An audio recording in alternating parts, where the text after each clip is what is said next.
presenta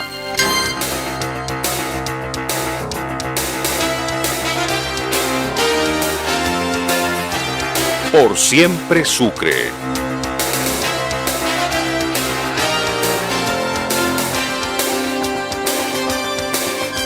Un mano a mano diario con los personajes que le ponen el hombro a la región.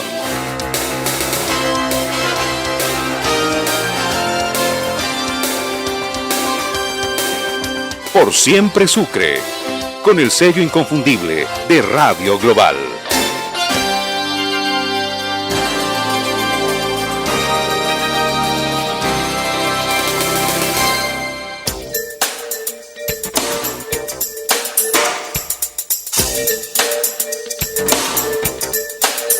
Oyentes de Global, amigos y amigas, muy buenas tardes para todos y cada uno de ustedes. Media tarde para compartir nuestra programación diaria por Siempre Sucre con el propósito de aportar, de compartir preocupaciones, de compartir ilusiones, sueños como Sucre, como departamento y también como país. Hoy tengo el gusto de saludar a un colega de trabajo, parte de Radio Global, pero nos motivó fundamentalmente el tema de carácter económico, que hay necesidad de que la población esté plenamente informada. A ver, ¿qué es riesgo país? Claro, acá la gente entendida, la gente profesional sabe perfectamente qué es riesgo país. ¿A qué se refieren los economistas cuando dicen reservas? ¿Verdad? El país no tiene reservas, hay necesidad de convertir a dinero para poder indudablemente satisfacer los requerimientos y fundamentalmente tratar de cancelar la deuda que tiene Bolivia en el exterior. Y vamos a ver, mucha gente se motivó cuando hizo un par de apuntes nada más la mañana del martes, sí, ayer prácticamente, a propósito del perdonazo tributario. La gente común, la gente que no está informada como nosotros, llega a conclusiones a veces alejadas de la realidad. Que el perdonazo tributario, dicen los que están en las movilizaciones, en los bloqueos, que favorecen a los millonarios, a la clase rica del país y que no beneficia absolutamente a nadie más.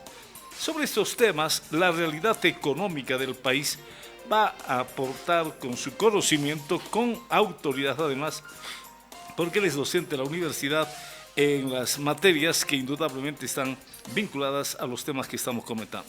Está con nosotros el licenciado Franco Borges. ¿Cómo está, licenciado Borges?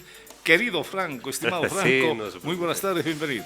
¿Cómo está, don Fabio? Un placer poderlo saludar, compartir con la amable audiencia estos momentos un poco diferentes de lo que normalmente hacemos en la radio los domingos junto a nuestro querido amigo y colega Javier, para, como usted bien decía, en la medida de lo posible tratar de explicar y compartir con la amable audiencia algunos términos, algunos conceptos que estos días han estado siendo manejados por mucha gente a propósito de la coyuntura que está viviendo nuestro país, muy preocupante desde ya, muy compleja, y que vale la pena que de alguna manera las podamos analizar, las podamos entender, las podamos interpretar de una forma lo más didáctica posible, de manera tal que la gente común, el ciudadano que nos escucha día a día, el ciudadano de a pie, pueda también tener alguna idea y evitar confusiones principalmente a la hora de escuchar tanta información verídica y no verídica, creíble y no creíble que circula principalmente en las redes sociales en estos tiempos de la posverdad, como se ha llamado, ¿verdad? Por la gran influencia que tienen estas redes, estos mecanismos de comunicación que mal utilizados realmente causan mucho daño.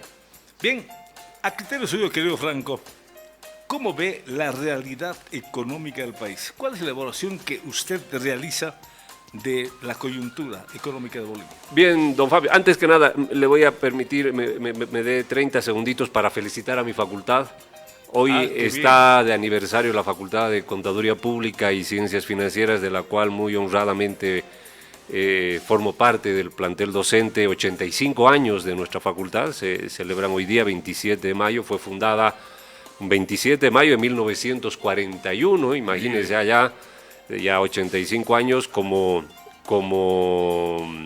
escuela de comercio todavía, y peritos comerciales y contadores, ese era el título y la profesión que se enseñaba en ese tiempo, y hoy ya 85 años después, la Facultad de Contaduría Pública pues ya es una de las facultades más reconocidas, no solo de la Universidad San Francisco Javier, sino a nivel nacional, brindando carreras como Contaduría Pública, Ingeniería Financiera y ahora recientemente Comercio Internacional y Negocios. Así que permítame, don Fabio, tomarme esta diligencia, estos 30 segunditos, por favor, para felicitar a mis colegas docentes, a los estudiantes que forman parte de esta unidad académica y también a la Facultad de Ciencias Económicas y Empresariales, facultad hermana de nosotros, que también hoy está celebrando 85 años. También a todos ellos, colegas también de la universidad, a las dos facultades, permítame, don Fabio, extender un cariñoso saludo, un abrazo a los colegas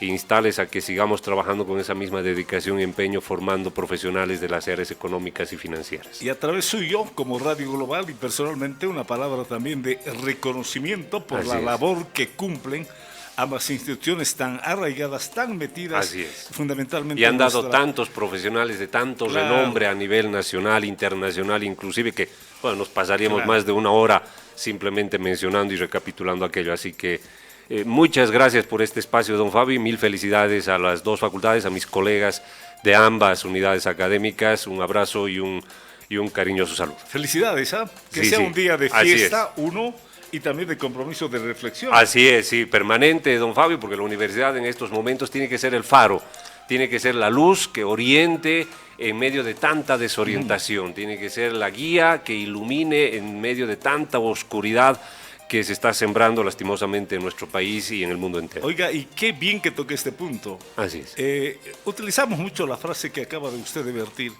La universidad durante mucho tiempo, lamentablemente, también hay que asumir una... Sí, sí, hay que hacer una mea culpa, una así es, reflexión correcto. Como sociedad. Como sociedad. Como sociedad, porque la universidad prácticamente es la institución más importante que tenemos, al Sí, sí, margen sí. del tema político, de la institucionalidad política. En algún momento decía que la universidad está por encima de las instituciones subnacionales, como la alcaldía, como la gobernación, y la autoridad de la universidad debería constituirse un ente, en una autoridad que pueda aglutinar, que pueda consensuar Así es, así desde la universidad. Señor alcalde, señora alcaldesa, tenga la gentileza de visitarme.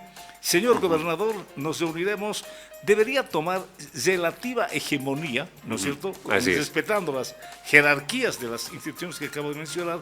La universidad debería ser el ente donde prácticamente puedan converger todas las instituciones del departamento, y la universidad debería ser, digo, la institución que trace el camino que debe transitar la ciudad de Sucre, que debe transitar el departamento. Así Dame, es. no es el momento seguramente No, no. de decir por qué perdió esa virtud, esa fortaleza de ser el faro que ilumine al departamento. Esa palabra la utilizamos desde hace mucho Muchos tiempo años. atrás. La universidad tiene que ser el faro que ilumine el camino que debe transitar a Chuquisaca. Y hace una semana atrás, si no me equivoco, estaba acá el vicerrector de San Francisco, el doctor Ermita, y le habíamos encomendado, ojalá que las distintas caseras vinculadas al tema económico, al tema de proyectos, le dije, vicerrector, en homenaje a Chuquisaca, Chuquisaca en este momento no tiene un proyecto. Chuquisaca no tiene una ruta trazada. Un plan regional de desarrollo, ¿no es cierto? Exactamente, mire, Sí. mire qué bien. Un plan regional de desarrollo, y la universidad debe construir con auditores, con economistas, con planificadores, ingenieros, Ajá. etcétera, etcétera, este plan regional de desarrollo que tenga el nombre Chuquisaca 500 años de fundación, porque es una fecha emblemática que hay que empezar a cimentarla en la memoria colectiva. 500 años Chuquisaca debe ser el motivo que debe impulsarnos a todos para impulsar este proyecto que acaba de indicar. ¿Y quién mejor que la universidad, mi querido? Porque Así es. la gobernación no va a ser porque no tiene... Además está escasa de recursos y de presupuesto, y por ende va a tener que reducir personal también, y eso es una limitante en estos tiempos, lo mismo que la alcaldía. El gobierno municipal. Así es. Entonces, a ver si nos juntamos. Felizmente acogió la idea el señor vicerrector, dando cuenta que ya en los últimos años ha estado participando en la posición de Chuquisaca por censo en el tema de la distribución de recursos que lamentablemente es de una manera salvaje, enterrando a departamentos pobres que tienen su capital humano migrando a otras latitudes del país. Yo creo que este temita, a ver si lo abordamos en una próxima oportunidad. Sí, claro que sí. La universidad tiene que ser la encargada de llevar adelante este plan de desarrollo regional. Ahora sí, vamos con usted, mi querido Frank. Gracias, don Fabio. Bueno, ¿cómo anda el país? Lastimosamente, pues no anda muy bien, don Fabio. Es muy lamentable la desinformación. A mí me preocupa sobre todo el tema de la desinformación, don Fabio.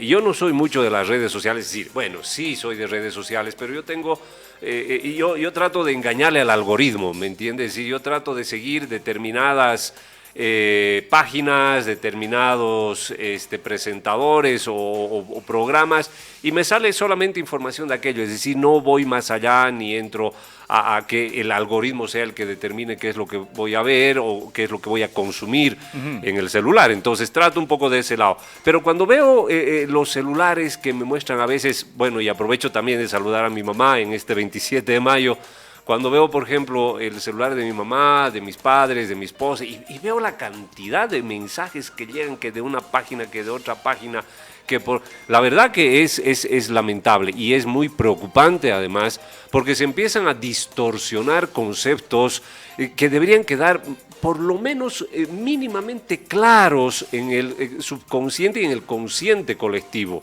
don Fabio.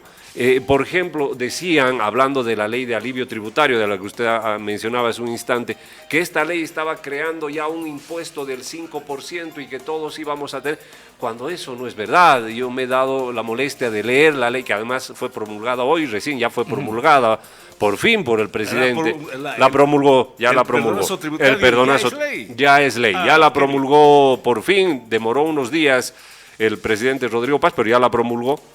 Y no hay en ninguna parte la creación de ningún otro impuesto adicional a los que ya tenemos. Entonces, realmente este tipo de desinformación se maneja. O lo que usted decía, no, esto favorece simplemente a las grandes empresas o a qué. Bueno, primero que en Bolivia no hay grandes empresas, don Fabio, lastimosamente. Si hablamos así de grandes empresas, pues no tenemos. ¿Cuánto no quisiera como profesional del área que hayan grandes empresas realmente en nuestro país? Salvando yacimientos y por ahí la CBN y alguna otra más, pues no hay más, don Fabio. El resto son en su mayoría 70-80% empresas familiares, don Fabio, emprendimientos familiares, y que sí tienen alguna facturación interesante, alguna facturación importante, pero que en ningún caso pues van a poder ser denominadas así grandes empresas como existen en otros países. Bolivia, don Fabio, es probablemente el único país en Sudamérica que no tiene a ningún inscrito, ningún boliviano inscrito en la lista de millonarios de América Latina de Forbes, por ejemplo, la revista Forbes, claro, que es la que acostumbra a hacer esto. Ni siquiera Marcelo Claure aparece en esa lista, no está ni siquiera entre los 10 primeros latinoamericanos. Están mexicanos, están brasileros, están argentinos, están chilenos, creo que está ahí un par de peruanos más y colombianos, pero no aparecen. Entonces, hablar de eso es un poco distorsionar también el asunto, ¿verdad? Y cuando hablamos de la ley del alivio tributario, por ejemplo, empezando por este tema, don Fabio. ¿Qué le parece si centramos el comentario suyo? Le informa a la población qué es el perdonazo tributario, el alivio tributario. Hay mucha gente que, evidentemente, por las redes sociales se deja llevar por la desinformación. Y lamentablemente la desinformación viene por parte de gente ya interesada en distorsionar la realidad. Gente que quiere aprovechar el momento, la convulsión para seguir sembrando incertidumbre, para seguir desorientando a la población, y lamentablemente las redes sociales influyen. Y no sé si estamos lejos o cerca de que las redes sociales pueden cambiar la mentira en verdad. Pero por eso le decía, vivimos en una época de la posverdad, don Fabio, donde ya la verdad que la gente ya no sabe qué es verdad y qué es mentira.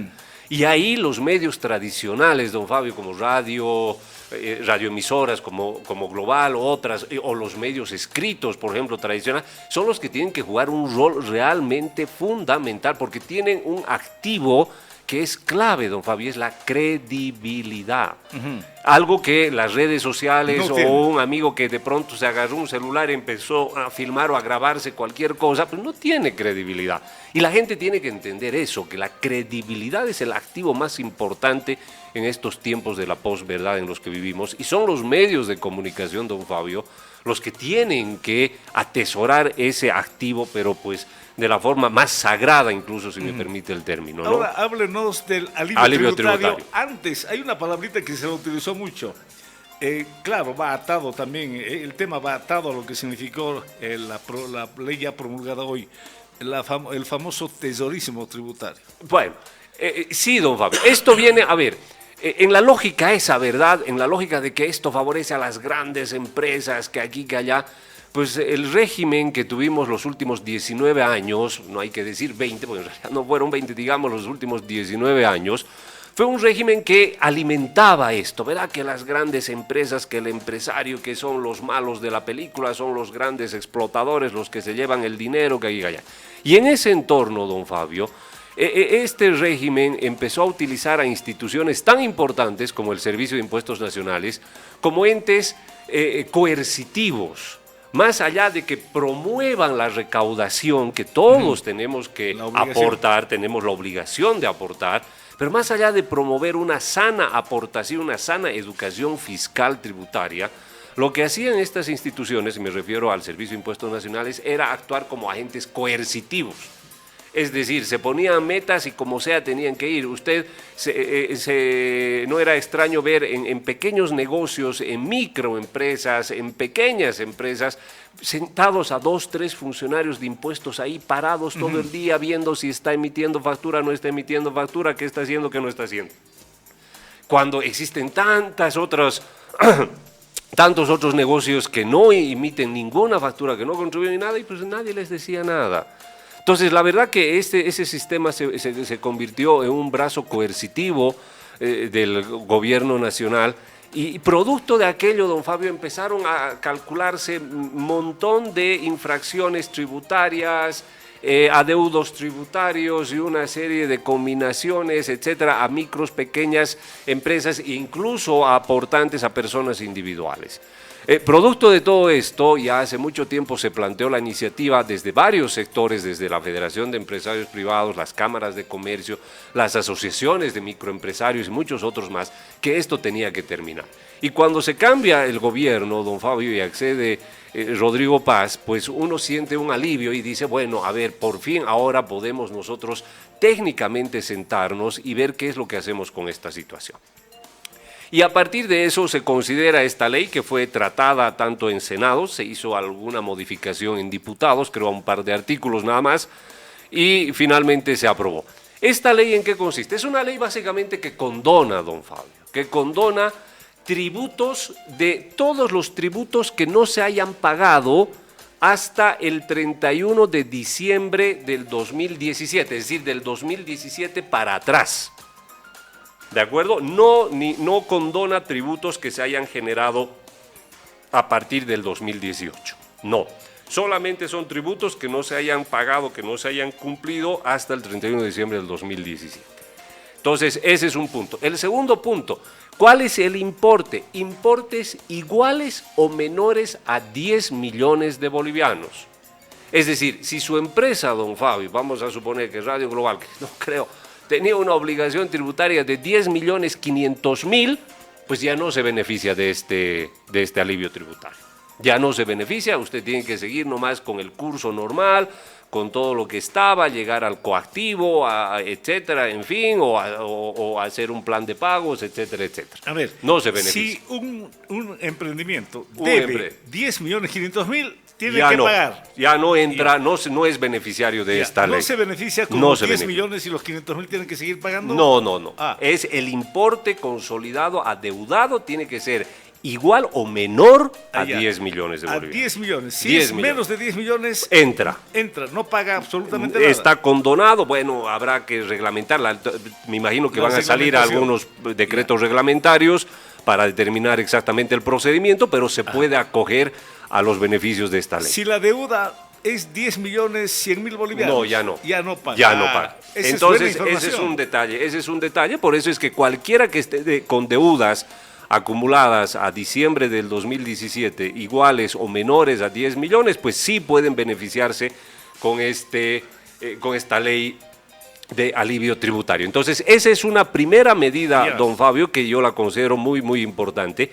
Y ojo, pero entonces la gente dirá, bueno, pero si no van a pagar, son 10 millones menos para el Estado. Claro. O uno que debía 8 millones, pues son 8 millones menos. O uno que debía 100.000 bolivianos, pues son 100.000. Claro. Bueno, pero ¿qué es lo interesante de esta ley? Cierto que de alguna forma puede significar menor captación de ingresos por parte del Estado, pero hay que tomar en cuenta también que esta cantidad de gente, pues se hizo en un estudio, ¿verdad? Esta cantidad de gente, esta cantidad de deudores que figuran hasta el 31 de diciembre del 2017 para atrás y con importes iguales o menores a 10 millones, son prácticamente, es una cartera, vamos a llamarlo así, es decir, es una cuenta por cobrar que tenía el Estado, el fisco, que prácticamente no la iba a recuperar. Y no tuvo capacidad Y de no cobrar. tuvo capacidad de cobrar, y los contribuyentes además hicieron un montón de argucias jurídicas, legales, triquiñuelas, tributarias, etcétera, de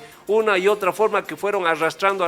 Imagínense, han pasado ya 9 años desde el 2017 a la fecha y hasta ahora el Estado no ha cobrado esa cantidad de dinero. Entonces el Estado, creo yo, en una actitud bastante propositiva, dice, bueno, no vamos a cobrar, vamos a seguir con juicios, que otra vez que ir a la autoridad de impugnación tributaria o llegar a un juicio coactivo en la justicia ordinaria, etc. ¿Para qué nos vamos a...? Si igual no vamos a cobrar, prácticamente es una cartera que ya está irrecuperable, no se va. Entonces mejor condonemos. Y psicológicamente puede influir esto en Y el sí, empresario. exactamente, ¿por qué? Porque le dice, bueno, entonces ahora va a cambiar la figura de lo que es impuestos nacionales, ya no va a ser coercitiva, entonces a partir de ahora, pues del 18 para adelante, voy a tratar de ponerme en regla. Y ahí vienen otros elementos adicionales de esta norma, como la regularización, por ejemplo, ¿verdad? ¿Qué es esto? La regularización establece un periodo de tiempo, creo que es hasta 36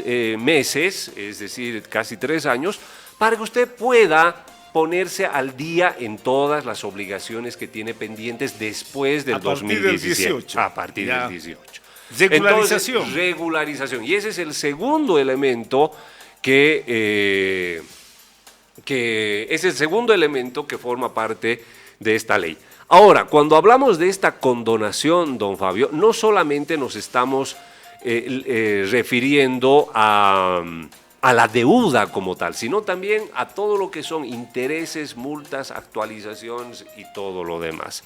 Entonces, no solamente es el capital, por decirlo así, que se va a condonar, sino además todos los intereses, multas y actualizaciones que fueron computadas hasta el 31 de diciembre y que acumuladas llegaban a 10 millones.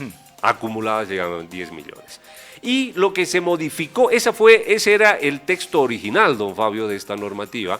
Lo que se modificó en la Cámara de Diputados, o en la Cámara de Senadores, entiendo, fue de que además se incluye, y esto ya es un beneficio adicional que incluyeron los legisladores, no estaba en el proyecto de ley original, se incluye, ¿qué cosa? A todas las deudas que se originaron el 2020.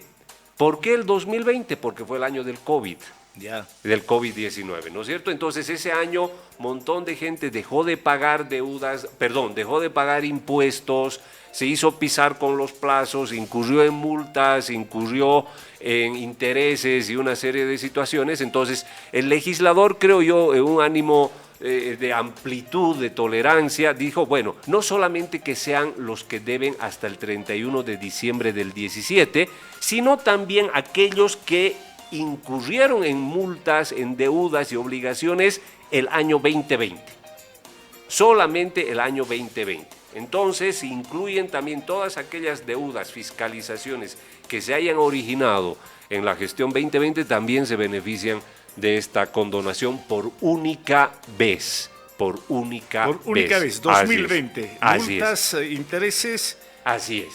Perfecto. A ver, alguien comentaba, y escuchábamos también declaraciones de diferentes sectores, ¿cuántos impuestos internos fiscalizaba desde, entiendo, de la fecha para atrás, unos 10 años? ¿Había una fecha, un espacio? 8 años, don Fabio, es decir, se modificó en la época de Evo Morales, cuando se modificó el Código Tributario, se amplió era originalmente 4 años y se amplió a 8 años. Es decir, que usted tenía que guardar todas sus facturas, sus comprobantes, notas de venta, notas de compra, etcétera, etcétera, toda la documentación contable tributaria tenía que guardar por lo menos 8 años. 8 años. Por lo menos 8 años. Antes de Evo era 4 años. Y luego se modificó el Código Tributario, se puso 8 años y ahora nuevamente con esta modificación se vuelve a los 4 años, don Fabio. Perfecto. Se vuelve otra vez a los 4 años. Ese es el tercer pilar, digamos, lo que se llama prescripción tributaria.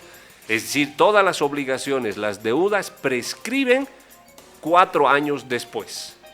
Es decir, si usted ha emitido una factura, por decirlo, hoy vamos a suponer 27 de mayo del 2026, si Impuestos Nacionales no le fiscaliza, no le revisa hasta el 27, 31, viene el 28 de mayo del 2030, ya no tiene por qué, ya prescribió. Oiga, porque ya prescribió. Como alguien decía, una persecución.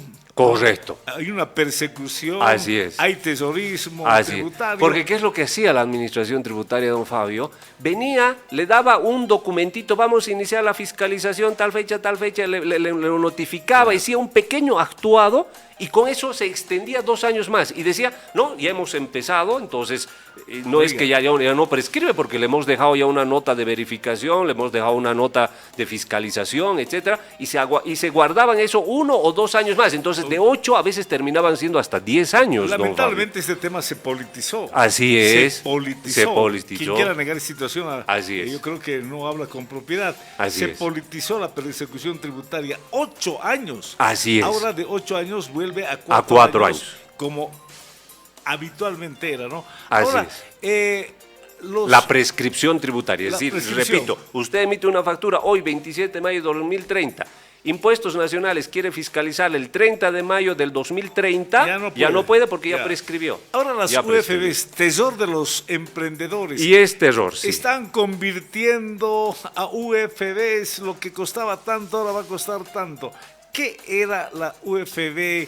¿Por qué tenía tanto tesor, tanto temor la gente que... A ver, y eso es algo que ha surtido sobre todo, no sé si usted ha pagado sus impuestos ya de su domicilio, etcétera, de sus vehículos, don Fabio, ya debió notar que probablemente ha tenido una subida en los impuestos, mucha gente ha tenido una subida en los impuestos. Subió el impuesto, y luego le consulto ese exacto, tema. Y subió por este tema precisamente del UFB, porque todos los impuestos, todas las recaudaciones que cobra el Estado están indexadas al UFB. ¿Qué es la UFB? Bueno, la UFB, si lo ponemos en su acrónimo, quiere decir Unidad de Fomento a la Vivienda, porque no tiene mucho sentido, porque no, en teoría tenía que ir a un fondo que formalice o que ayude a la creación de viviendas, pero bueno, creo que eso nunca fue. Pero en los hechos, económicamente, ¿qué es la UFB?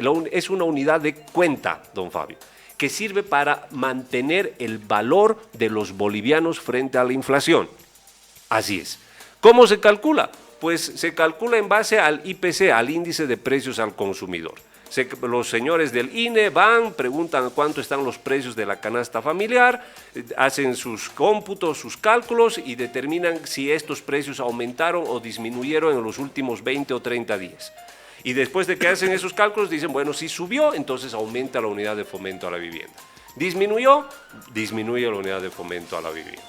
Entonces, ¿qué es lo que pasa? Estos últimos años, en los últimos 2, 3 años en el gobierno del presidente Luis Arce, por ejemplo, la inflación se disparó. Y por ende, si se dispara la inflación, ¿qué quiere decir? Que aumentan los precios. Y si aumentan los precios, este índice de la UFB, que es el que asimila esta variación en los precios, pues también va a aumentar. Entonces, todas las deudas que tenemos con el Estado se actualizan en función a este índice, al UFB. Si la UFB sube, su deuda con el Estado, ya sea por tributos, impuestos generales o municipales, etcétera, pues también va a subir. Y esa es una de las razones, don Fabio, por las que muchos han sentido que el último impuesto que se ha pagado tanto a la alcaldía, etcétera, y a otras instituciones se ha incrementado. ¿Por qué? Porque están indexados, están emparejados, si usted quiere, a la UFB. Y como la UFB en el gobierno de Luis Arce en los últimos 2, 3 años se disparó, producto de que se disparó la inflación, pues obviamente eso repercute también en estas obligaciones que tenemos que cumplir con el Estado. Y lo que va a suceder, me imagino, en estos días siguientes va a ser lo mismo. ¿Cuánto están los precios de los alimentos, de los servicios y demás en La Paz, en el Alto, en Cochabamba? ¿Y cuánto van a estar en Sucre, producto de los bloqueos? Se van a disparar, se disparan los precios, hay inflación, aumenta la UFB. ¿A quién perjudica? A todos. ¿Por qué? Porque todos tenemos que pagar al Estado nuestros impuestos indexados, emparejados a la UFB. Para cerrar el tema del perdonazo tributario, ¿cuánta gente habrá quebrado, no? Por las deudas, por la Claro, sobre todo tributaria. micros y pequeños empresarios, don Fabio. Por eso es que mucha gente pues, se refugia en la informalidad, don Fabio. Se refugia en la informalidad. No se olvide que Bolivia, y esto lo dicen organismos internacionales, es uno de los países con mayor entramado y enredo tributario en el mundo, don Fabio. Tenemos una estructura tributaria, pero tan complicada, don Fabio. Tenemos una estructura impositiva tan complicada, tan rebuscada, que realmente hace correr a cualquier emprendedor. Los mismos colegas contadores, yo tengo grupos ahí de WhatsApp con colegas, están cada fin de mes viendo, pero es que no funciona la página de impuestos, no puedo subir. ¿Qué pasa si he emitido esta factura? Pero ya ahora ya... La verdad es un entramado tributario tan complicado el que tenemos. La Argentina creo que anda muy por ahí también con este enredo tributario que tiene en su normativa, don Fabio, que realmente hace correr a cualquiera. Hace correr a cualquiera y la verdad pone en jaque sobre todo a los emprendimientos jóvenes, nacientes, aquellos que quieren empezar un negocio, una actividad económica. Entonces, ¿qué hacen? Pues se refugian en la informalidad. Cuando nosotros deberíamos procurar que todos sean formales, don Fabio, pero una formalidad que no sea coercitiva, una formalidad que sea simple, una formalidad que no te presione ni te esté con la soga al cuello todos los días. ¿Por qué? Porque cuando eres formal, don Fabio, puedes ir al banco y pedir un préstamo. Un informal, lastimosamente, no puede ir al banco y pedir un préstamo porque no tiene declaraciones de impuestos.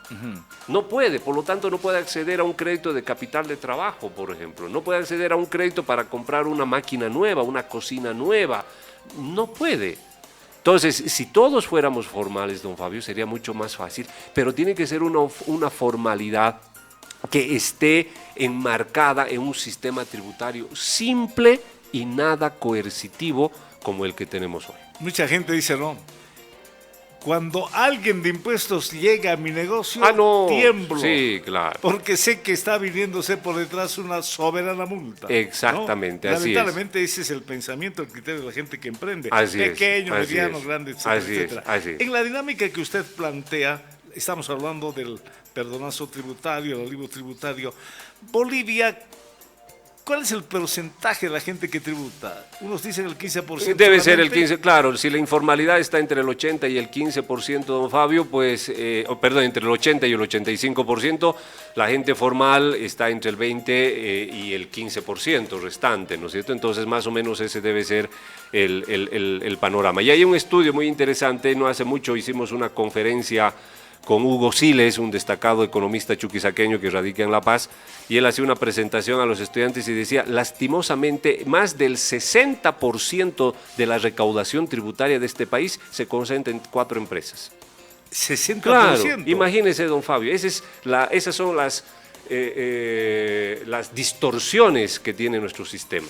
¿Quiénes? Yacimientos, obviamente, está la CBN, la Cervecería Boliviana Nacional, creo que está Tigo, Telecel, que es en realidad su nombre, y por ahí está alguna otra empresa también que depende de yacimientos. Entre esas 4, don Fabio, pues está más del 50-60% de la recaudación tributaria del país. Imagínese eso. Imagínese si una de ellas quiebra. Por eso, imagínese lo complicado. Y Entel también creo que anda por ahí. Entonces, imagínense lo complicado para nuestro país. Entonces, no puede ser que nosotros sigamos viviendo en eso y que todavía la gente diga que esto va a beneficiar a las grandes empresas.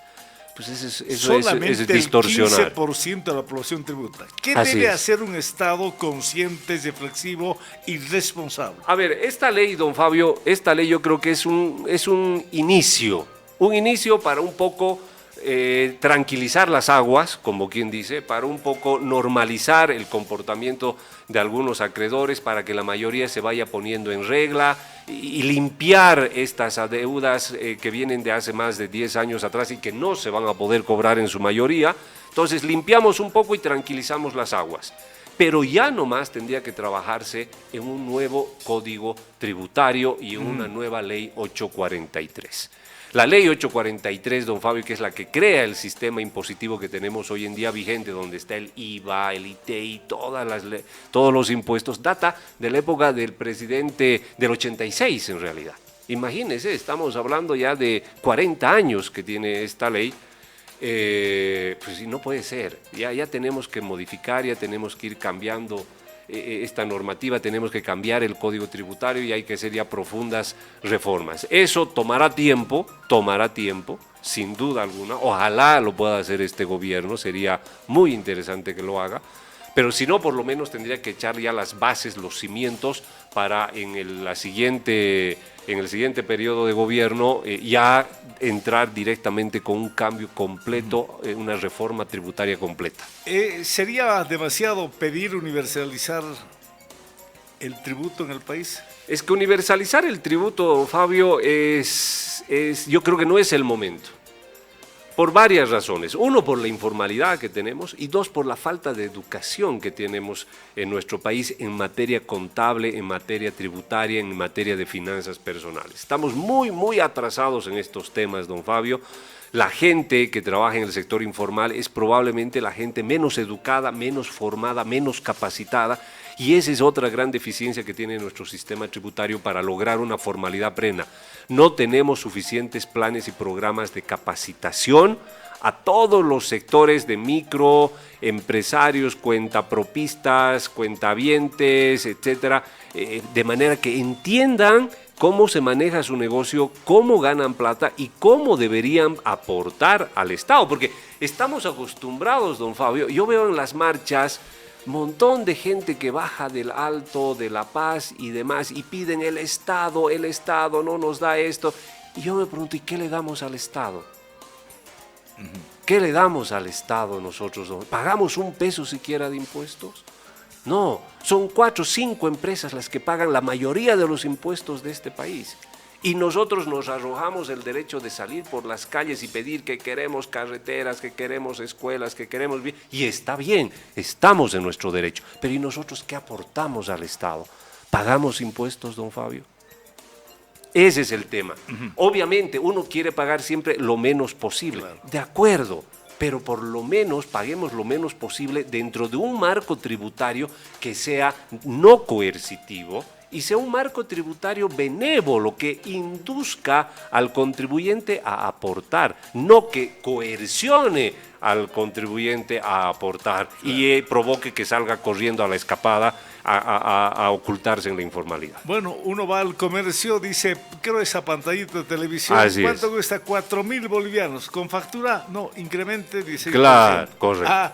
Ahí ya viene ese es el tema, ¿no es cierto? No. Entonces hay que crear mucha más educación y cultura tributaria, don Fabio, hay que trabajar bastante en esos temas. Obviamente las universidades, ahí jugamos el rol fundamental, en la universidad nosotros lo hacemos, obviamente es parte de nuestra formación profesional, pero no es suficiente, don Fabio. Hay muchísima gente de mediana o edad adulta ya que no tiene este conocimiento, que escucha la palabra tributos, la palabra impuestos y sale corriendo, ¿verdad? Y no entiende y se escapa. Entonces tenemos que crear una cultura tributaria amigable, creo yo, don Fabio, de manera que el objetivo sea la mayor cantidad de formales posibles. Pero ¿cuándo vamos a lograr eso? Cuando tengamos un sistema tributario simple, cuando tengamos un sistema tributario que no sea coercitivo y que tenga las reglas claras. Claro. Ahí sí vamos a hacer que la invitación esté extendida para todos quienes quieran pasar al lado formal. Y que el que tributa no se sienta perseguido. No se sienta perseguido. No se sienta perseguido, Correcto. acosado, porque de la noche a la mañana aparecen 3, 2. Ellos cumplen simplemente la orden, ¿no? Correcto. Son muchachos que por ganar el pan de cada día también cumplen su obligación, no estamos contra ellos. Pero impuestos internos, vayan a tal tienda, Así es. a tal comercio. Así es. Y están todito el día queriendo encontrar algún el hecho pelo en la ilegal, sopa, ¿no? claro. Entonces, Así. como se dice, quieren encontrar el pelo en la leche. Y hay un montón de tributos, don Fabio, que tienen que tienen que eliminarse. Es decir, el impuesto a las transacciones, por ejemplo, el famoso IT, es un impuesto que la verdad yo no lo termino de entender. 25%. No, el 3% perdón. sobre los ingresos brutos. Ya. O sea, encima de que tus ingresos ya están grabados por el IVA, pues tienes que aumentar, tienes que grabarle además el 3%. El 3%. Ganes o pierdas, tengas o no tengas utilidad, te graban además ya el 3% más del IVA. Ese es un impuesto que limita, es un impuesto sobre otro impuesto. La verdad es 13% y 3%. y encima el 3%. Sumando Es decir, 16%. en ninguna parte del mundo existe ese impuesto a las transacciones, don Fabio. No existe. Pues, o sea, todos los ingresos se graban con el IVA y obviamente con el impuesto a las ganancias de fin de año. Pero no existe pues otro impuesto, el IT. Y el otro, el RCIVA famoso, ¿verdad? ¿Qué provoca? Don Fabio, va a ir a comprar esa cocina, si a usted no le sirve la factura, saque a mi nombre. A mí me sirve. Va y usted saca la factura a mi nombre. Y yo me descargo. ¿Y qué hago yo? Dejo de pagar impuesto. Mire. ¿Sí o no? Sí. Y eso es una práctica normal. La hago yo, la hacemos todos con seguridad. Porque, hijita, vas a ir a comprar esto, o mami, vas a comprar, vos ya no te sirve, sácamela a mi nombre, yo tengo que con eso me descargo. Una práctica común. Es una práctica común que, digamos, está hasta cierto punto permitida, se llama factura a nombre de terceros, ¿no es cierto? Pero, ¿qué es lo que hace? Pues evita que yo, que tengo un ingreso, una fuente de subsistencia, pues no pague. Claro, si me están dando las posibilidades de no hacerlo, pues no lo voy a hacer. Entonces, todos esos impuestos, don Fabio, todas estas cuestiones tienen que ya analizarse profundamente. Creo que ya cumplieron su ciclo, ya cumplieron su momento y al país hay que encaminarlo a una nueva cultura tributaria a partir de una reforma tributaria integral que ojalá, como le decía hace un momento... ¿Y el impuesto a la utilidad? Bueno, el impuesto a las utilidades, que sí, ese sí es un impuesto que se paga en todas partes del mundo, ¿verdad? Yeah. Lo que sí llama la atención es que este impuesto acá en nuestro país es demasiado estricto porque prevé, ¿qué cosa? La fuente del ingreso que generó esa utilidad. Aquí en la radio, usted sabe muy bien, no puede descargarse con nada. Si viene su técnico que le va a hacer una reparación tremenda a su transmisor para darle mayor potencia, qué sé yo, y viene el técnico y usted le paga el pasaje al técnico, ¿verdad? Porque tiene que, o le paga un almuerzo al técnico porque ha estado trabajando todo el día. Esa factura no le sirve a usted para descargarse, don Fabio. ¿Por qué? Porque ¿para qué está pagando pues, almuerzo a gente que no trabaja para usted? Usted va a contratar a un tercero aparte y ya está. Entonces, ese tipo de situaciones probablemente habría que analizarles el principio de fuente, ¿verdad? Si realmente una factura corresponde o no corresponde al giro del negocio, etcétera. Entonces, quizás ahí habría que analizar un poco para determinar este impuesto a las utilidades. Pero ese impuesto sí tiene que estar, esa es la principal fuente de recaudación que tiene el Estado. La última pregunta, a propósito de lo que la ley promulgada, el alivio tributario, tributario. Todos los candidatos en agosto dijeron vamos a reducir el impuesto del 13 al 12%, al 10%. Así es. ¿Usted cree que se dé esa promesa electoral? Mire, como están las finanzas públicas, don Fabio, yo lo veo bastante difícil. Es parte también de esta conversación hablar un poco de lo que son las reservas, el desequilibrio fiscal que tiene nuestro país.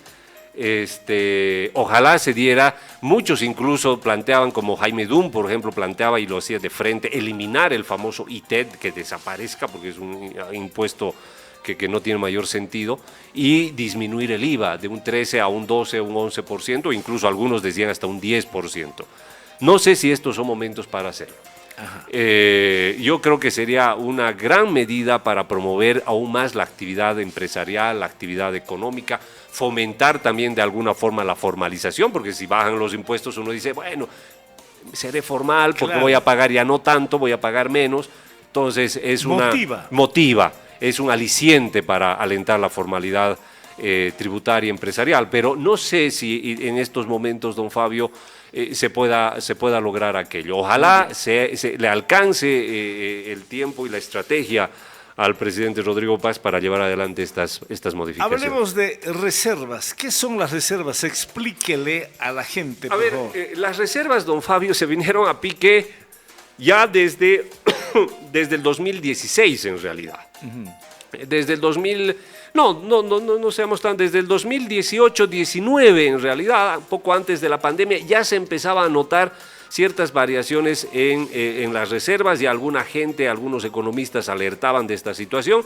Obviamente con el COVID pasó el asunto y cuando entró el presidente Luis Arce, pues ahí sí ya empezó el declive como tal y fueron disminuyendo. ¿Las reservas qué son? Las reservas son el ahorro que tiene un Estado, don Fabio, que le sirve para amortiguar situaciones de emergencia, que le sirve para amortiguar situaciones de shock, una crisis, ya sea sanitaria, una crisis interna, un desastre natural, por ejemplo, etcétera. Para eso sirven las reservas. Las reservas en nuestro país, don Fabio, están en $1.000 millones. Y de esos 1.600, si no estoy mal, creo que llegaron a un récord en los últimos 2 años, 1.600 millones. Pero ¿se deben a qué ese récord? Se deben principalmente a que más del 50, el 60% de reservas están en oro. Es decir, son lingotes de oro que están ahí guardadas, ni siquiera están en nuestro país, están fuera del país. Estos 1.000 millones... 1.600. ¿Cuánto? 1.600. Es el valor, no es cash. Incluye oro e incluye plata, dólares. 1.600 millones aproximadamente. Es la reserva actual de Bolivia. Más o menos, sí. Esta reserva está en dinero en efectivo. Una parte. Y el 60 y tantos % está en lingotes de oro.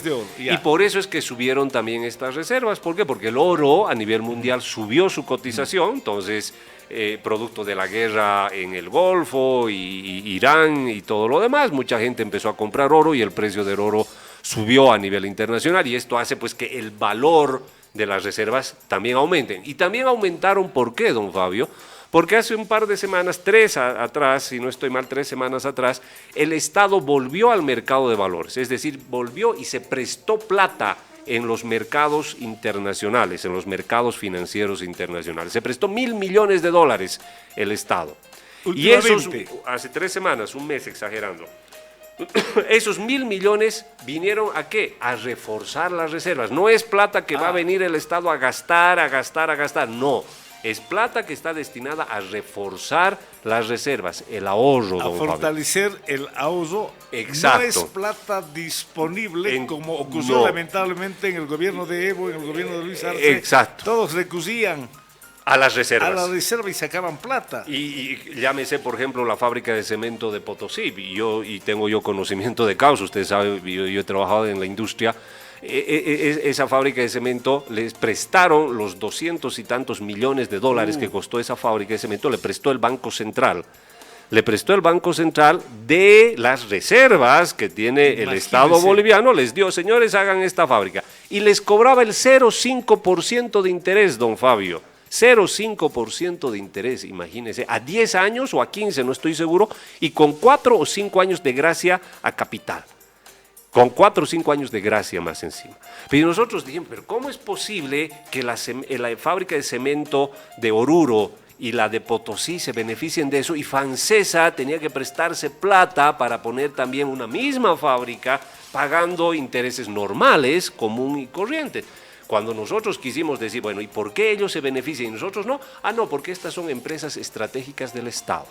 Y ya está. Y además, una decisión había una ley de por medio, una ley promulgada por el Congreso de la República, y les daba ese beneficio. Ahora, pregúnteme, ¿está pagando su deuda la empresa de Potosí, que si ni siquiera funciona? No está funcionando. No está funcionando. ¿Y estará pagando su deuda? No está pagando su deuda. 200 millones de dólares. O más incluso, o más. Una actitud demagógica y irresponsable. Y no solamente con esa empresa, sino con muchas otras, llámese Claro. Cartón Bol, Papel Bol, Almendras Bol, Lácteos Bol, y todo lo demás recibieron financiamiento de las reservas del Banco Central a esas tasas de interés que son pues ridículas, don Fabio, con años de garantía a capital e incluso intereses, si no estoy mal, y la verdad que pues...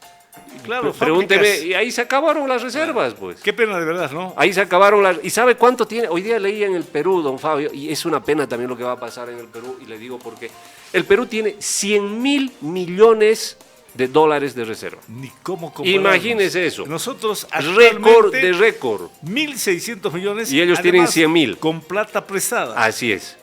Eh, Claro. Bolivia Y se excusió un gracias al préstamo- oro que tenemos ahí, además, Bolivia ¿no? se excusió un préstamo de 1.000 millones. en la Para mesa, ¿no? aumentar sus reservas. Hubo una discusión polémica sobre los impuestos que debe pagar de estos 1.000 millones. No. Este es un préstamo que emitió bonos el Tesoro boliviano, los colocó en los mercados financieros y recibió la plata, los ya, 1.000 millones. entonces otro tema. Solo que la tasa de interés que va a pagar es una tasa bastante alta, el Por eso, a eso me 9,5% refería, a la tasa de el interés. tasa Claro. de interés que debe pagar por esos 1.000 millones. Pero esa tasa de interés que tiene que pagar don Fabio está asociada ¿a qué?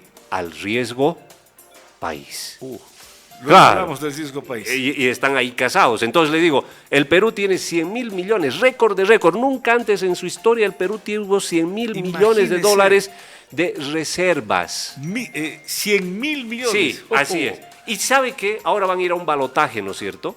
Y digo, me da mucha pena, ¿por qué? Porque el balotaje va a encontrar a quién, a Keiko Fujimori y al delfín de Pedro Castillo.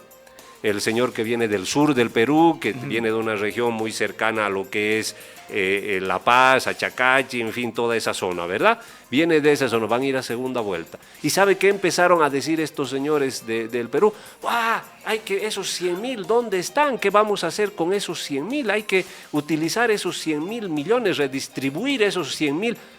Esas son reservas, don Fabio, eso no se puede redistribuir. Eso es mantener el patrimonio, así como usted mantiene el patrimonio de con su casa, su vehículo, sus ahorros en el banco. Es lo mismo para un país, las reservas son el patrimonio que queda de respaldo ante cualquier contingencia, cualquier crisis. crédito que pueda necesitar, etcétera. Si el Perú quiere ir al Banco Mundial y prestarse plata, el Banco Mundial le va a dar pues al día siguiente plata, pero tiene reservas de 100.000. 100.000 Pues millones. entonces, ¿cómo no le voy a Increíble. prestar? Tiene con qué pagarme.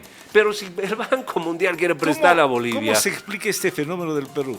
Es un- Hay inestabilidad política, presidentes que no terminan su gestión, van Así a es. parar a la cárcel por casos de corrupción.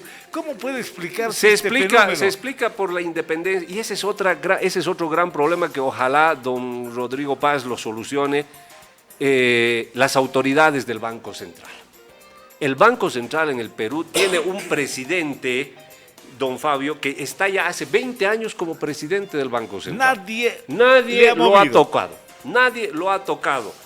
¿Y por qué nadie lo ha tocado? Porque es una persona bastante técnica y que ha manejado con mucha racionalidad la máquina de imprimir dinero y ha controlado la inflación.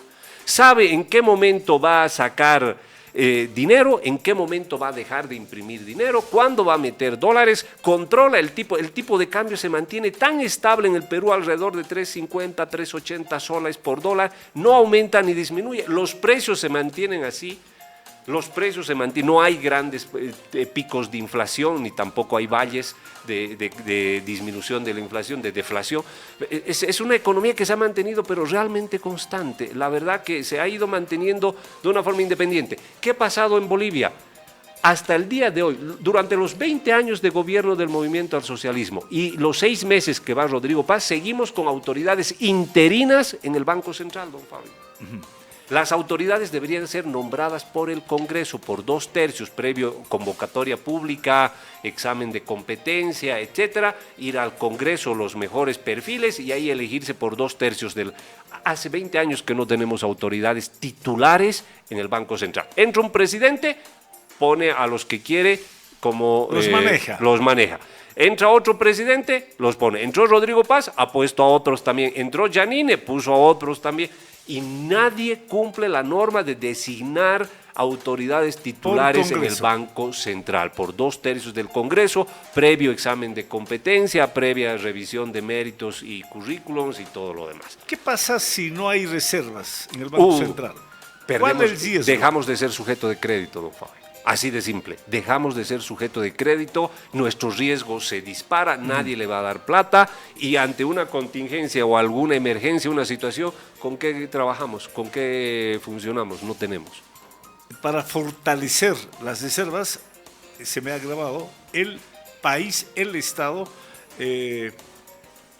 tiene que recibir, 1.000 millones se prestó para mejorar un poco, por lo menos en el papel, en los números, esta nuestra posición y tratar de ser más sujeto de crédito ante organismos internacionales. En algún momento, estos 1.600 millones es la cifra más baja de reservas de Bolivia en los últimos 10, 15 años. Es la más alta en los últimos 2 años. En los últimos 2, 3 años es la más alta. Imagínense hasta dónde hemos caído. ¿Tan mal estábamos? Pero la verdad que estábamos muy mal. Ya. Tuvimos récord de reservas, si no estoy mal, el 2013 o el 2015, cuando, claro, nos entraban dólares, pero pues a borbotenos por la venta del gas. Nos entraban dólares, claro, nuestras reservas aumentaban, porque teníamos exportación. 15.000 millones. Marea. Sí, algo así, se habla de eso, se habla de esa cantidad. Entonces, don Fabio, la gran pregunta es, ¿dónde fueron a parar tantos dinero, don Fabio? Y yo digo, ¿y dónde estaban los señores que bloquean ahora cuando se perdieron esos recursos? ¿Por qué no salieron a bloquear? Hace 2 años, cuando el dólar estaba a 20 casi, don Fabio, no hubo ni un solo bloqueo. ¿Salieron a bloquear a Yotala? ¿Salieron a bloquear a otro lado? No. Hoy que estamos con un dólar más o menos estable, alrededor de 9.50 a 10, pues resulta que en 6 meses salen a bloquear. Es decir, son incoherencias, don Fabio, que la gente la verdad me cuesta mucho entender desde un punto de vista profesional. Y no defiendo a Rodrigo Paz, no se trata de defender a Rodrigo Paz, sino se trata de ser coherentes con los antecedentes, de ser coherentes con lo que sucede en el manejo macro y microeconómico de nuestro país. Con los 1.600 millones de reserva en oro y en efectivo, ¿se puede evitar la inflación? No, don Fabio, imposible. ¿Hay riesgo? No, claro, es decir, ¿qué pasa cómo puede evitar la inflación? La inflación es cuando empiezan a subir los precios. ¿Y por qué empiezan a subir los precios? Porque empiezas a meter dinero en la economía, metes dinero, aumento de sueldos, ya toma, se imprime la maquinita, imprime billetes, bueno, hay muchos más billetes, empiezan a subir los precios. ¿Qué pasa? El dólar va a aumentar nuevamente de precio. ¿Por qué? Porque como hay muchos bolivianos y pocos dólares, ¿qué va a pasar con el precio del dólar? Va a subir el precio del dólar nuevamente, porque todo el mundo va a querer con esos bolivianos ir a comprar dólares y el precio del dólar se vuelve a disparar. ¿Qué tiene que hacer el Estado para que ese tipo de dólar no se dispare? Meter dólares a la economía, aumentar la cantidad de dólares para que baje su precio. Pero ¿de dónde vas a meter dólares si no tienes, si no tienes las reservas? Entonces no tiene sentido. La verdad que hay que tener mucho cuidado en esos temas. Y le decía, y esto va asociado con el riesgo país. A eso quiero ir. A ver, ¿qué es riesgo país? Porque en las últimas horas los medios de comunicación prácticamente le dieron toda la cobertura del caso. Así porque entiendo que lamentablemente el riesgo volvió país a subir. Es Es un indicador. Bueno, hay varios indicadores de riesgo país. Del que se ha estado hablando en estos últimos días es el indicador ENVI, que es el Emergent Market Bond Index, es el indicador de interés de los bonos de mercados emergentes. Bolivia es considerado, con muchos otros países de la región, mercados emergentes. Entonces, ¿qué pasa? Les decía, hace tres semanas, un poco más, el Estado boliviano se prestó plata, colocó bonos en el mercado financiero a una tasa del 9,5%, si no estoy mal, 9,5 o 9,6%. Alto. ¿Por qué? Y ahí ya decíamos, ¿por qué está pagando una tasa de interés tan alta? Bueno, es que ya se venían venir algunos problemas. ¿Qué es el riesgo país? Es esa diferencia que tienes que pagar vos como interés, producto de la poca credibilidad o solvencia que tienes ante tus acreedores. ¿Diferencia con qué? Con el bono del Tesoro de los Estados Unidos. Si usted quiere comprar un bono del Tesoro de los Estados Unidos, ¿sabe cuánto le paga el bono, cuánto paga de interés? hasta ayer estaba pagando, tengo acá el dato que lo estaba revisando justo antes de venir, el bono del Tesoro hoy día está en 4.48, es decir, Estados Unidos te paga 4.48% de interés. Si le prestas vos plata a los Estados Unidos a 10 años, te va a pagar 4.48. Bolivia está pagando 9.50. ¿Por qué Bolivia paga 9.50 y Estados Unidos paga 4.48? Solamente 4.48. ¿Por qué? Porque si usted es una persona que tiene dinero, ¿a quién va a preferir prestar? ¿A Bolivia o a Estados Unidos? ¿A quién preferiría prestar? Obvia, ¿no? La respuesta. Obvia, a los Estados Unidos. ¿Por qué? Porque los Estados Unidos, como sea mal que bien, siempre le va a devolver su dinero. Pasan los 5 o los 10 años y le va a devolver su dinero y le va a devolver los intereses. Bolivia está viendo lo que está pasando las últimas 3 semanas. ¿Será que le va a devolver su dinero? ¿Será que va a suceder como sucedió con la Argentina hace unos años atrás cuando ingresó en default y dejó de pagar su deuda a los organismos internacionales y perdió toda la credibilidad en el mercado internacional? Entonces, obviamente, pues Bolivia es un país más riesgoso. Esa diferencia entre 9.50 y 4.48 es lo que se llama riesgo país. Es el premio que usted obtendría por arriesgarse más y prestarle a un país como Bolivia y no prestarle a un país como Estados Unidos. A eso se llama indicador de los bonos o de deuda de países emergentes. Y ese indicador pasó de ser 3% a más de 6%. Es decir, que ahora, si Bolivia quiere, más bien que se contrató la deuda a 9.50, porque ahora, si le aumenta este riesgo país, que nos han calculado que está en 6.5, creo hoy, más el 4.48 de Estados Unidos, ahora a Bolivia nadie le querría prestar a menos del 10-5%. ¿Hay algún país que esté en la misma situación de Bolivia con riesgo país? Bueno, ahora con este nuevo indicador, Bolivia está detrás solo de Venezuela. Bueno, lo de Venezuela ya es otro nivel, ¿no? Está creo que con 37.000 puntos de riesgo país, Bolivia está con 650, pero son los 2 países más altos de la región. Son los 2 países más altos de la región, hablo de Sudamérica.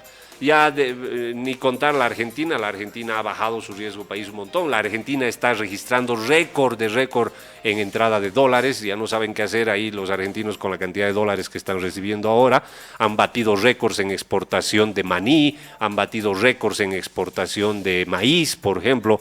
El año pasado les está entrando cualquier cantidad de dólares y les va a entrar cualquier cantidad de dólares más con Vaca Muerta, así que la Argentina pues se está preparando con todo para los siguientes años. Y además tiene con qué, ¿verdad? Además tiene con qué. Acaba usted de indicar prácticamente la variedad de posibilidades que tiene de captar ingresos por la venta de gas de Vaca Muerta, maní, el tema ganadero, cuero, etcétera, etcétera. Lamentablemente no podemos hablar lo mismo. ¿Quién está exportando más en Bolivia? La minería, don Fabio. Decía el presidente, estamos batiendo récord este primer trimestre en exportaciones, hemos batido récord en comparación al año pasado. ¿Por qué? Gracias a la minería y a los precios altos de la minería en realidad. A los precios altos de la minería. Por eso, esa es otra gran necesidad que tiene nuestro país. Nuestro país, lastimosamente, no va a dejar de ser un país minero. Ha sido, es y será un país minero. ¿Qué es lo que falta? Gran cantidad de inversión, tecnología para realmente exportar y explotar la minería como se debe y que genere recursos para el país. ¿La minería genera regalías para el país, para los departamentos productores? Genera regalías, don Fabio. Chuquisaca, en el lado de San Lucas, tenemos un gran potencial de minería, don Fabio, y ahí sí realmente nosotros podríamos explotar aquello. Pero ¿qué se necesita? La minería, al igual que el gas, el petróleo, son industrias intensivas en capital. Si realmente usted quiere hacer una explotación, necesita meter cualquier cantidad de plata. Necesita tener un San Cristóbal, como tienen en Potosí. Necesita tener un San Cristóbal o necesita tener un Sinchihuayra, como se tiene en Oruro. ¿Pero esas qué son? ¿Son empresas nacionales? No, don Fabio, son empresas internacionales que tienen la espalda financiera suficiente para hacer semejantes inversiones y obviamente redituar al Estado los impuestos y las regalías que tengan que pagar. En Bolivia necesitamos que esas empresas vengan al país, inviertan esa cantidad de dinero, don Fabio, exploten minería, exploten metales raros y dejen obviamente regalías al país, y ellos también obviamente por su riesgo reciban la recompensa que tienen que recibir. Pero esa es la única forma en la que podemos desarrollar y lograr que nuestros ingresos de dólares aumenten y por ende crezcan nuestras reservas. Ahora Potosí es el departamento con mayor exportación. Le ha ganado el primer lugar a Santa Cruz, obviamente. Imagínense si nosotros tuviéramos una minería realmente industrializada, si tuviéramos 10 San Cristóbal o 10 Sinchihuayras, imagínense lo que sería nuestro país como potencia minera en la región. Mucho más que Chile, muy parecido a lo que es el Perú. Estaríamos a ese nivel. Oiga, y en el departamento hay necesidad de que la gobernación haga un estudio, pero en detalle, para entrar como debe ser en el tema de la minería en Correcto. los Sintis, ¿verdad? Así es. ¿No? Así San es. Lucas. A ver, yo me pregunto, ojalá se crearía alguna dirección de minería allá en San Lucas. Claro. Para que haya un control de la explotación. De la explotación, porque exacto. ¿quién garantiza que las realmente, empresas... primero que sea sostenible, es un negocio que afecta mucho al medio ambiente, entonces hay que tener reglas muy claras en cuanto a la sostenibilidad y cuidado del medio ambiente. Eso significa plata. Claro. O sea, hacer diques, hacer desvíos, tratamientos, equipo moderno para limpiar los residuos, etc. Eso es dinero, don Fabio. Claro. Y un minero cooperativista, con las disculpas del caso, un pequeño, no tiene los recursos suficientes como para invertir o como para que se le exija que cumpla con todos los requisitos medioambientales. Un ingenio. Un ingenio. Para que todo lo explotado en la zona de los Sintis no vaya a la ciudad de Potosí. Correcto. Y en Potosí es ahí donde se cuantifica cuál debe ser la regalía que debe, y beneficia a Potosí. y beneficia a Potosí. Así es. Entonces, yo creo que esta gobernación le tiene que dar una trascendental importancia, inclusive en ese tema de descentralización, crear una dirección vinculada a la explotación minera. Y lo ideal, allá en los Sintis. atraer alguna inversión, por lo menos de mediana cuantía, don Fabio, inversión internacional extranjera, o si se pudiera de capitales nacionales, ¿por qué no? También, si hubieran capitales nacionales que tuvieran la suficiente cantidad de recursos como para hacer una inversión de esa magnitud, pues ¿por qué no? También capitales nacionales para que hagan exploración y explotación en la zona de San Lucas en el tema de minería. Y ahí lo ideal sería pues que tanto la gobernación y las alcaldías de esos municipios puedan otorgar las condiciones necesarias para atraer esas inversiones. Ojalá. Ojalá. Muy bien. Se nos fue el tiempo. Sí, don Fabio. Pero hemos abordado riesgo país, hemos abordado el tema de las reservas, ¿verdad? Así es. Y hemos tenido el gusto de escucharlo en el tema del perdonazo tributario, un tema muy actual, ley ya promulgada precisamente el día de hoy. La pregunta final, esta imagen que lamentablemente Bolivia está mostrando ante el mundo entero, ¿hace peligrar la posibilidad de contraer créditos o que los créditos prácticamente se materialicen, se vayan desembolsando? Pero claro, el crédito don Fabio, del BID, 4.500 millones. obviamente, aunque hoy el presidente dijo que está en reuniones con el Banco Mundial, que ya está a punto de cerrar un financiamiento de 5.000 millones, pero que no va a aceptar ninguna receta que venga del Banco Mundial, que son 5.000 que vienen sin condicionamientos económicos de ninguna naturaleza, etcétera. Pero todas estas situaciones, don Fabio, pues lo único que hacen es aumentar el riesgo país. Obviamente, le decía, un bono de Estados Unidos a 10 años paga 4.48% de interés. Un bono de Bolivia por el mismo plazo paga casi el 10% de interés. Más del 100%. Claro, más del doble. Grave. ¿Por qué? Porque esa diferencia es riesgo país, precisamente. ¿Y qué es el riesgo país? Es la garantía que tiene el que te presta plata para decir, sí, me va a devolver la plata, me va a devolver mi capital y además me va a pagar los intereses que nos estamos comprometiendo. Pero si usted tiene un país que está parado 3 semanas, con precios que empiezan a subir, con señores que empiezan a bloquear porque dicen que se ha abrogado una ley de estado de sitio, cuando en el 2008 Evo Morales dictó estado de sitio en Pando y nadie dijo absolutamente nada y hubieron 19 muertos en el Porvenir, nunca hubo un solo bloqueo en Yotala, ni en Yamparaes, ni nada, y dictó un estado de sitio, y aquí porque dice que se va a dictar estado de sitio y ya están bloqueando, pues, ¿quién te va a prestar plata? ¿Quién te va a prestar plata? ¿Y con qué pensamos nosotros financiar proyectos de desarrollo si no es con plata de afuera? El país no tiene dinero suficiente para financiar más carreteras, no tiene dinero suficiente para financiar infraestructura de salud y educación, necesita prestarse dinero. Y para cuando uno se presta dinero, pues tiene que ponerse su mejor ropa, ¿no es cierto? Para ir al banco y pedir préstamo, tiene que mostrar sus mejores números, mostrar su mejor pinta para convencer al banquero de que te preste dinero, de que eres una persona solvente y confiable. Pues ahí está, mire en qué queda nuestra solvencia y confiabilidad como país. Perfecto. Ha sido, de verdad, un gusto poder compartir el micrófono, mi querido Franco Borges. Él es docente de la universidad, tiene un currículum muy interesante en el campo industrial. De verdad, un profesional muy conocido, muy capaz aquí en el medio. Lo vamos a molestar permanentemente porque hay necesidad de poder comentar estos temas con la autoridad que tiene usted y con el conocimiento para poder enriquecer la oferta también de Radio Global. Querido Franco, que sea hasta cada rato, y molestando siempre su valioso tiempo cuando hay necesidad de comentar este tipo de temas. Claro que sí, don Fabio. No es ninguna molestia, como le digo, yo muy agradecido por el espacio, por la oportunidad que nos da don Fabio, agradecido a la radio, a su persona. Agradecido también a la Facultad de Contaduría Pública, reitero mis felicitaciones en este aniversario y felicitaciones también a mi esposa, a mi mamá y a mi hermana, que son madres en el Día de la Madre. Desearles a ella que hayan pasado un lindo día y realmente se merecen festejar a lo grande, así como todas las madres de nuestro país. Gracias, don Fabio, es un gusto compartir con usted cualquier momento. No, a usted las gracias, querido Franco Borges. Amigos y amigas de la radio, si Dios lo permite, mañana tendremos el gusto de poder compartir otro Por Siempre Sucre. Un abrazo, muy buenas tardes.